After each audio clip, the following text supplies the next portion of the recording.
Good morning. Maaga akong gumayak guys kasi ako ay magsisimba sa Redemptorist Church Lipa.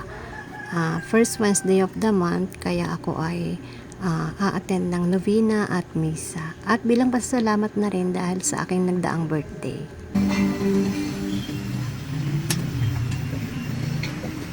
Manalangin tayo. Pasasalamat sa mahal na ina ng laging saklolo sa lahat ng mga biyaya at paggabay sa akin at sa aking buong pamilya. Ayan. Patuloy na pagbibigay sa atin ng malakas na pangangatawan at malayo sa anumang nakakatakot na sakit para patuloy pa rin tayo sa ating paghahanap buhay. At katulad ng dati, dumaan muna ulit ako dito sa McDo para makapag-almusal at makapagkape. Dahil sobrang aga ko kanina, hindi na ako nakapagkape sa bahay. Pagkatapos nito ay mamimili na ulit tayo ng ating mga paninda. Ito na naman tayo guys sa pag-aabang ng matagal na jeep.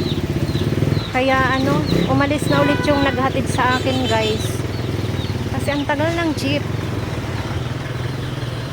Tingnan nyo naman guys, wala pang dumadating na jeep. Kanina pa ako dito.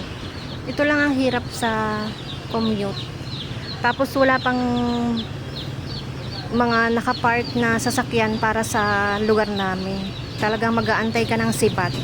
Ang problema kung sibat ka, pag marami kang pinamiling ganito, nahihirapan akong itaas. Ang isang kahon nito ay napakabigat na.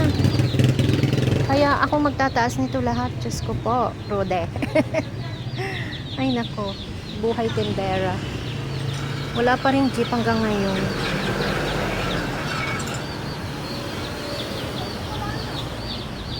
Ang tagal ng jeep sa amin. Mauumay ka talaga sa pag-aantay. Ang tagal. Ang tagal. Thank you so much asawa sa iyong pakik. Thank you so much.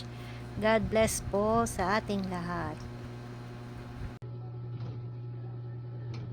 Ay, mag-wish lang ako.